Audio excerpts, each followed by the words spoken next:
Mr. George Wallace, welcome to the Daily Social Distancing Show. Dr. George Wallace, let's get that clear before we start. Doctor. Don't you Dr. feel George better? Wallace. Don't you feel better since you're talking to me? Oh no, I do already. Dr. George Wallace. I'll take it. Because I remember when you first start doing stand-up, you hear the names, you hear the biggest names, the pioneers, the people who did it, the people who are still doing it. And for me, one of the names that always stuck out was George Wallace. You have been the comedian's comedian for the longest time, but you also crush it with the audiences. I mean, from the days of Jerry Seinfeld in the clubs grinding away, all the way through to you having a Vegas residency, you are Mr. George Wallace, Dr. George Wallace. I'm sure is it a doctorate in comedy? What is a doctorate in? Yeah, TC, you got it, man. So you be thinking. I'll be thinking. Doctor of Comedy, George Wallace. And you mentioned Seinfeld, we started out hitting the clubs, 4 or 5 clubs a night. Do you know, to this day, we've been best friends for 45 years. To this day in New York City, before the pandemic, we still go to the clubs, 4 or 5 clubs a night, and try out these new jokes. There are a few comedians I know who love and perform stand-up comedy as much as you do. And then the pandemic hit, and I was like, where is George Wallace and what is he doing? Well, since March 14th, I shut down my TV show at Netflix, and I came to Atlanta, Wakanda. That's Wakanda. That's Atlanta. Listen to me. First of all, speaking of your country, I've been there. Most beautiful country in the world, and I love it. Table Bay. What's the name of the beach I hang out? Is it Camps Bay? That's the beach I hang out in? Yes, Camps Bay. I know you're from up in Johannesburg. I enjoyed your country so much, and I just wanted to know, you in my country now, have you been to, like, I'm in Atlanta right now. Have you been to Atlanta? Oh, of course I've been to Atlanta. I'll tell the truth. When you got off the airplane, did you go, holy shit? You never saw that many black people in your life, right? And you're from, hey, you're from. You know what I used to say? You know what I used to say, George? In Atlanta, you go, what the hell? There's so many black people. And you know the story on Atlanta being the movie-making capital of the world, like the Black Panther. They wanted to make that in Africa. And they actually went to Africa to make the movie, but when they got over there, they didn't have enough black people. So they called Delta and fly them right back to Atlanta. There's so many black people here, so I just wanted to bring that up. But yes, what am I doing now? I'm still writing jokes. I'm having fun. And one thing I do, I keep my legal pad with me.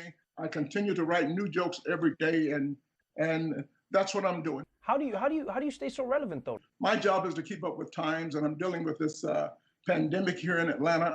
For the last few months, I've been writing a book. I wrote a new book called Bulltwit. Yes. Bulltwit. Yes. I couldn't say, why Bulltwit? Because I said, they won't buy a book that says bullshit. So put Bulltwit and Whatnot.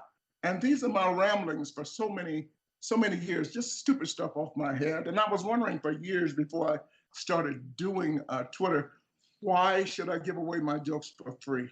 Right. When I thought about it, I said, you know what? If I do this, and it's not real jokes, it's just little thoughts from the mind. If I do this, the whole world gets to see me. Otherwise they have to come to Las Vegas. But right now, I'm glad I did it.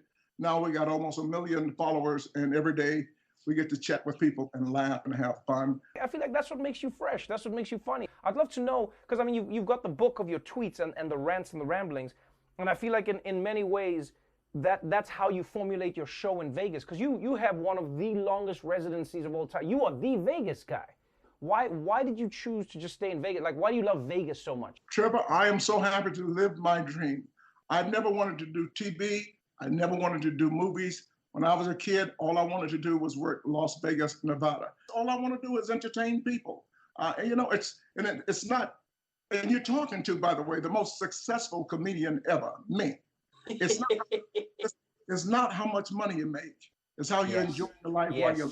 Yes. And I'm enjoying my life, and I went to Las Vegas, and I've broken records there. I've worked longer in Las Vegas. I've done more shows than any African American because I went to Las Vegas, and I don't work for the hotels. I own my show. I do the producing. I do the music. That's what I'm talking about. I write the jokes. So it's pretty, and I love what I do.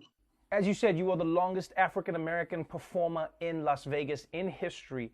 But there was a time when you were doing comedy when black performers weren't even allowed in the club, when you had to go and perform in places where they wouldn't even want you to perform, but you still found that joy, and you had comedians who rallied around you, black, white, everyone was doing it.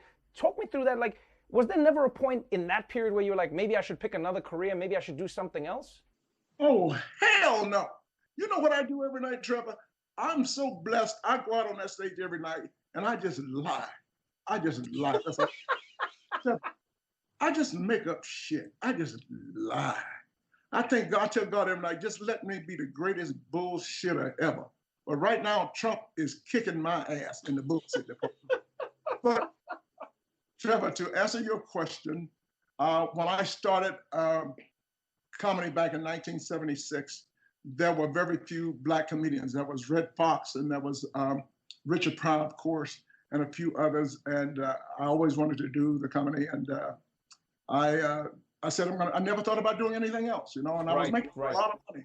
Now, you live in New York City. Before I was a comedian, I was 1975, all of the billboards, the spectaculars at Times Square, all of those advertising boards, I was vice president of that company. So I was making in 76, making like $75,000, $80,000 a year.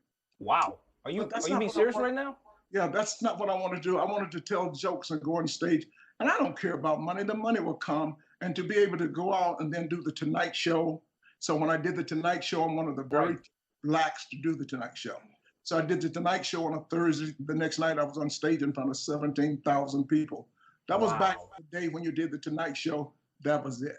Then I went on. I wanted to learn how to become a comedian. So I opened for the likes of Natalie Cole, Diana Ross. I worked Caesar's Palace. I wanted to work every kind of stage. There used to be a time when comedy and music, you couldn't separate them. Every single musician in the country had a comedian opening up their shows. You were one of those comedians performing. First of all, do you miss that? And secondly, why do you think that stopped? Well, it's a different time because we have comedy clubs now. So comedians go to comedy clubs and work. But back in the day when I was opening, you're right, comedian would open for singers. What happened to me, I enjoyed what I was doing. I started, most comedians get to do 20 minutes. I never had that opportunity. I worked with Diana Ross. I started 20 minutes. She says, take it to 25, 30. I was with Tom Jones for 5.5 years. He made me do 45 minutes every night, and I loved it. And then the most difficult part about opening, let's say a guy like Tom Jones, the same 500 ladies came every night. Told me that it's not going to be good, Mr. Wallace, because the same 500 ladies will come every night, and so it's going to be empty down front. Do you know, for 5 years, every night, those ladies were at my show, throwing underwear at me. And that's what taught me to be a great comedian, learn how to do a different show every night. I just love people. I got the greatest job in the world, Trevor, and I do nothing. I just lie. I just make up shit. Well, my friend, not only are you one of the greatest comedians for doing that, I think you're very fully qualified to be president of the United States. So if you ever get tired of Vegas, you know where you can start your next residency if you want to lie all the time. Oh, right there, 1,600. I could be president tomorrow. You know, the first law I would pass, Chick-fil-A is going to be open on Sunday. I don't give a damn what they say. Chick-fil-A will be open. That's the first law I'm going to pass.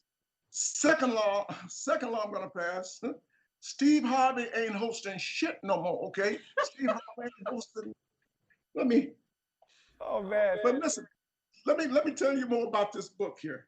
This book is something that most people should get. It makes a great Christmas gift under your tree. You know the person that has everything, what do you get them? Yes. You get them a book to keep them laughing. Yes. And Trevor, I'd be thinking, I did not go to Amazon.com because they take half your money. But GeorgeWallace.net, go online and get this book because you need laughter in your life. And when you stop laughing, you stop living. That's all you got to do, my friend. Thank you so much for taking the time. I hope to meet you officially in person in the flesh one day, but until then, I'll make sure everybody gets the book. We're going to get it from the website, and the next time we meet, we will continue to talk about both Wakanda and Cape Town, South Africa. Thank you for saying that, too. You want to meet me in flesh. How the hell else are you going to meet me? People can say some stupid shit, right? You got to meet now you meet like this. This is how you meet now. Hey, Trevor, you gotta know that I'm an asshole. So I never close the show without saying I love you, and there's absolutely nothing you can do about it. Which you fucking ass. Oh man, George Wallace, I'll see you around, my friend. Look after yourself. You got a deal. You too now.